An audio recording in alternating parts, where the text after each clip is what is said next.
Hello, beautiful beings. I am uploading the longest video we have ever recorded. I just want to show you what I'm looking at, but wait, there's more. I just want to show you what I'm looking at as I'm recording my videos.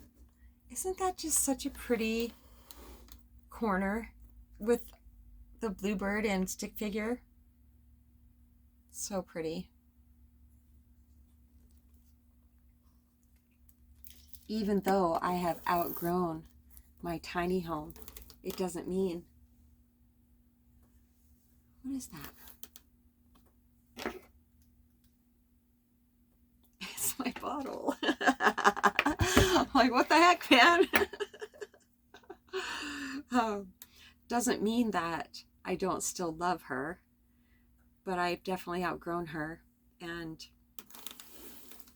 I do believe that this is going to end up being my youngest daughter and her family's camper. Yeah, I just think it would be so nice to have them in here, because like this, my granddaughter made that for me when she was really little. I used to dye my hair blue black, and I love hippos. They're my favorite. They're my totem animal. And so she drew me riding a purple hippo with blue hair. And that's in there. So I think it would be really special with everything I've done in here too. My grandkids just think it's so pretty. So I just picture them camping in here. It would be really nice. So they really wanted me to. So the video that's uploading right now is called 10 centimeters because in the video I was able to see the last little bit of resistance, what it was, and how to resolve it during my video. And that was, see, I'm already saying was so beautiful. This is watermelon rose. Look how pretty it is. So I'm not going to give all that away. So my practice now is when I feel that there's a man that's ancient.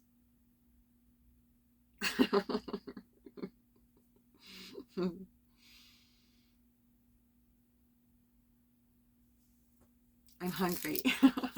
I just want to eat. This isn't going to be a long one. Okay. When I see a man, yes, I'm very excited to say this, yes. Because up until just since recording that video, I become unconscious myself when I'm around an unconscious man. Yeah. So now that I'm aware of it, I can stay relaxed. I can stay present, which is their natural state of being, and that will help them to not go as deeply unconscious. It's not just about what a woman wears. I mean, it definitely helps, but that's not what it should be up to. It should be up to the man working on himself enough to. I'm not saying that. They're saying we didn't say it. You thought it. So my practice is I need to keep my body really relaxed, and because I will be tempted, my mind, it's just been such a habit conditioning, and they're saying plus it's still ongoing on planet Earth, so that feels a little bit more challenging to not become unconscious because I want it to change so bad, don't you know? So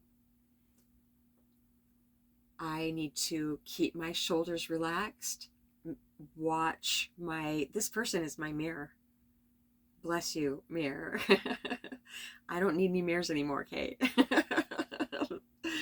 They're laughing. Okay, so I realized the faces that I make, even just talking about unconscious men, what they're thinking about women. I just noticed that I really wanted to make a face, a disgusted face.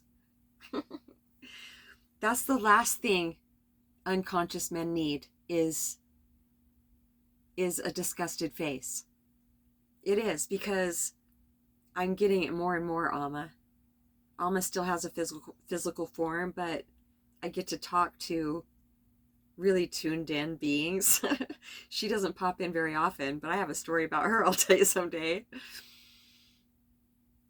She always, she's the hugging saint. She's hugged over 45 million people, I believe, at this point. And I'm like, how do you love? I've been talking to her, like last few days, like 4 days ago, they're saying 5 days ago, I was talking to Alma, how do you love people like that? And they said, well, it really helps that she doesn't interact with these people for very long. She doesn't generally have to get triggered by their unconscious behavior, because they're there to hug her, to get healing. So she had major adversity in her life, though, but she just she couldn't waver from her heart. And so she's been doing this since she was very young. She would steal food from her family. They had a big family. She would get whipped for it, and she would bring food to the neighbors. She couldn't not do it. So she's just like, she's said over the years, men, when she's talking about men in particular, they just need more love. I'm just like, yeah, I know that. Now I feel like it's clicking into place. This is one of those realizations that it doesn't just bam. It's happening very gradually, but it is happening. And they're showing, I just asked them, just to expound on that. And it's like having an idea about something, men, and having my perception shift into that of divine perception, and I can see them more from my heart now, just automatically. It is going to take a bit of practice on my part to keep my light of awareness shown on my physical behavior, how present I am. Eckhart has taught me so well over the years that when it's a highly charged emotional situation, something that has triggered me majorly like that, and has great potential to knock me unconscious from my own doing, from my own attention to it, he says that is the opportunity to become intensely present, intensely focused on presence, our own natural state of being, right here, not following any thoughts, right here. And that's where I can watch the behavior, the conditioned behavior that I've had. My neck is even like releasing right now. I swear that judgment about men really hits that V right there. It's not just from being tense. It just, right there, it just seemed to, I'll have to ask my oldest daughter, because she does reflexology. I'm going to ask her. I know that's feet and hands, but yeah, I feel like she would have, well, we hold just such beautiful satsang. She is more and more aware that she is hearing her guides also. It's very beautiful. Our satsangs are just profound. The synchronicities between us are just, they just blow our minds all the time. We will never get tired of being shocked at the synchronicities that happen between us. Myself and my girls also. My other daughters, I mean. So it's very exciting, because I know that I'm going to make more videos about this, the presenters that come up in my experience. Now I'm not really dreading this. A couple people around the park have been my mirrors for that that look on my face. It's so automatic, but I saw it right away. It's really exciting. Ooh, and my shoulders went up just thinking about these people. Yeah, just slowly based on what they're thinking about me in a physical way. Yeah, totally just thrown them away. I'm not judging myself, but wow, now I can love them. I don't really know what that looks like yet, but I'm starting to see it. Just getting around them, they're saying. Just getting around them. It has nothing to do, but that will come of having a different way, a different idea about them. That will automatically come. That's the perfume of this presence, they're saying, of this presence practice. Not becoming unconscious, starving not only the thoughts, but the physical reaction I've had to unconscious men.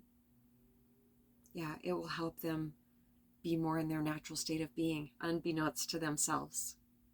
Yeah, wow. So beautiful. Yeah. How do I heal? That's how I heal. I just don't ever give up.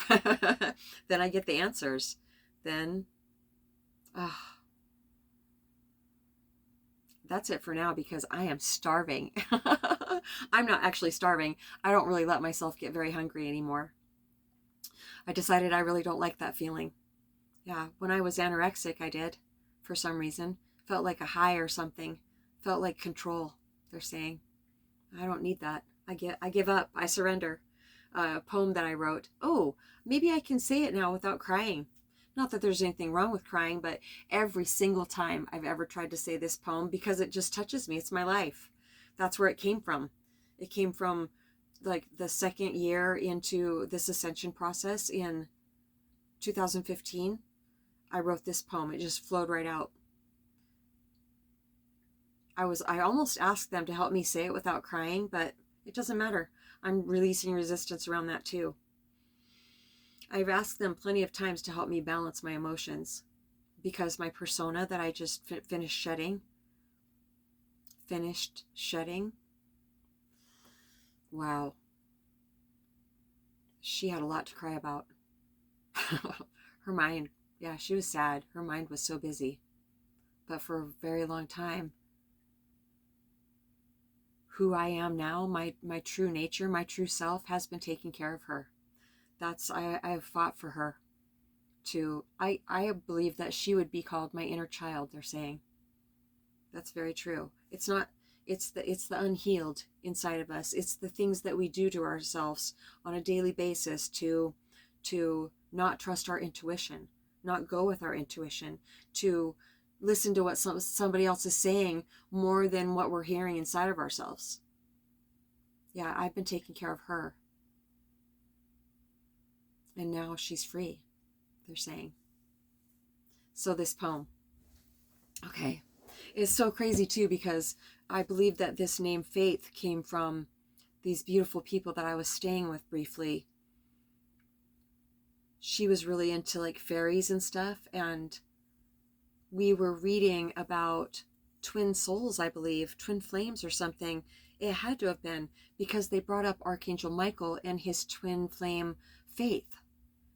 And I'm just now realizing that they called themselves twin flames. It was before I met mine, in a physical form anyway. Wow, okay, sure. And they had a picture of twin flames on their wall. It was a like a cutout, and she was pure white and he was pure black.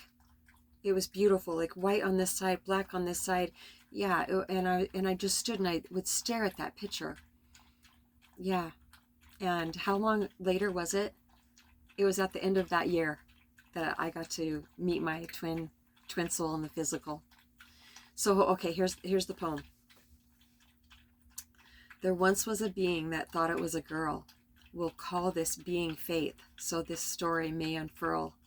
Faith has a special purpose for coming to this earth, but due to the amnesia, she'd forgotten her own worth.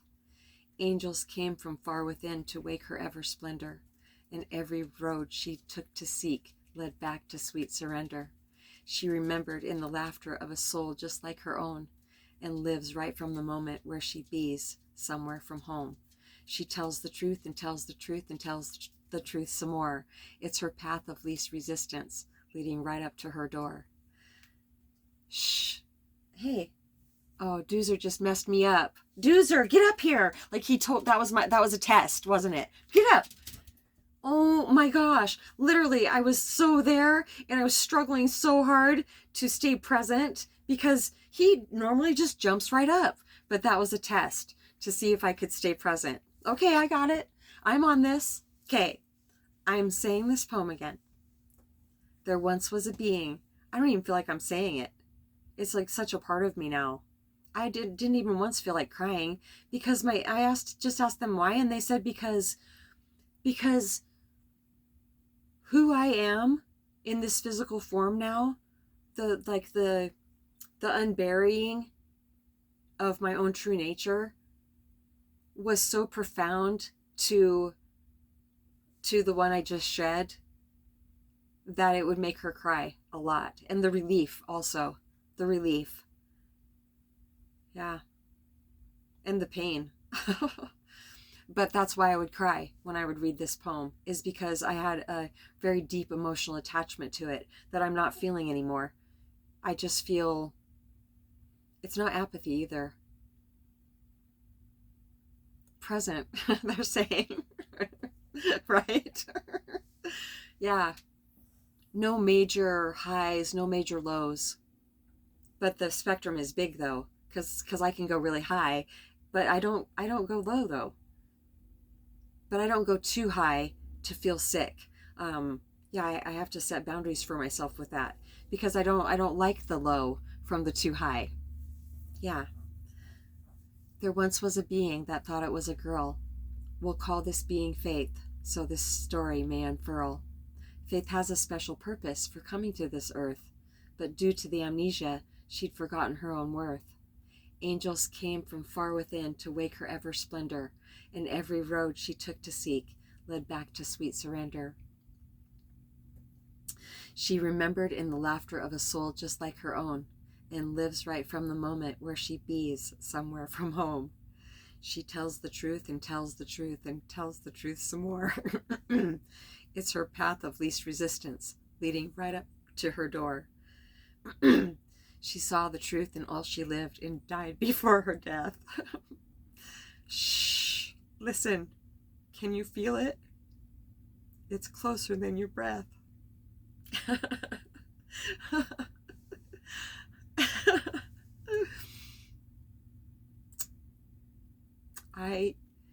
I'm going to pray for men for 2 weeks, and I'm going to put you in the most beautiful prayers. Really, really am. That's my treatment for any type of resentment I've had for anybody. And every day when I pray for you, it's going to be with my whole heart, because I finally really feel it. And I can finally see why it's so important to be able to really feel it, like really, really pray for you. Not out of pity, but because hurt people need our prayers the most. They need our love the most, because then they won't hurt other people anymore, and they won't hurt anymore. They won't hurt animals anymore and planet Earth. That's it for now. Joy flood. satsangwithmamaji@gmail.com. We love you so much.